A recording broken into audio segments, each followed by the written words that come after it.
আমরা সেদিন আগেই গুনার স্বীকৃতি দিয়ে দেব।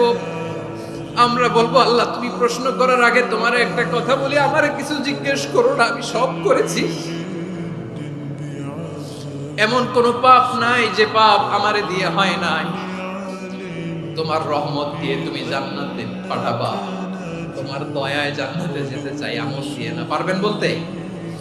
কিয়ামতের দিন আমরা বলবো, আল্লাহ আমার আমল দিয়ে জান্নাত চাই না, আমি তোমার দয়া দিয়ে জান্নাত চাই। তোমার দয়া ছাড়া আমার কোনো উপায় নাই। ও আমার কলিজার টুকরা ভাইয়েরা, মাথাটাকে নিচু করে জীবনের সব গুনার ফিরিস্তিগুলো একটা একটা করে স্বীকার করে আল্লাহরে বলেন, আল্লাহ আমি পাপী। আল্লাহ আমার চেয়ে বড় পাপী এই দুনিয়াতে কেউ নাই।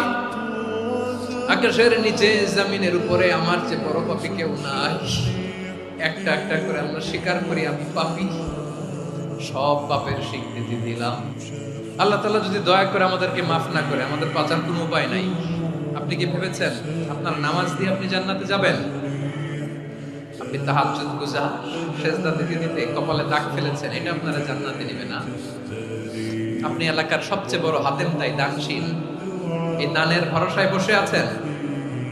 কশিন কালো আমাদের নামাজ, আমাদের রোজা, আমাদের ইবাদত, এগুলোকে মিজানের পাল্লায় উঠালে কোনো ওজনই হবে না।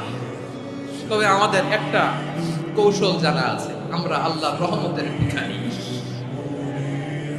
কারণ আল্লাহ যদি বিচার করে, বাঁচার কারো উপায় নাই। আল্লাহ যদি বলে ফেলেন তুই এটা করলি কেন, ওখানে গেলি কেন, কোরআনে 1000 বার নিষেধ করলাম তারপরেও এই পাপে জড়ালি কেন, এরকম প্রশ্ন ছুড়ে দিলে আমার উত্তর আছে? বাঁচার কোনো উপায় আছে? আপনার আমল দিয়ে জান্নাতে যাবেন। কি দিয়ে যাবেন? আল্লাহর দয়া দিয়ে। আল্লাহর রহম আর দয়া ছাড়া কেউ জান্নাতের চেহারাও দেখতে পাবে না।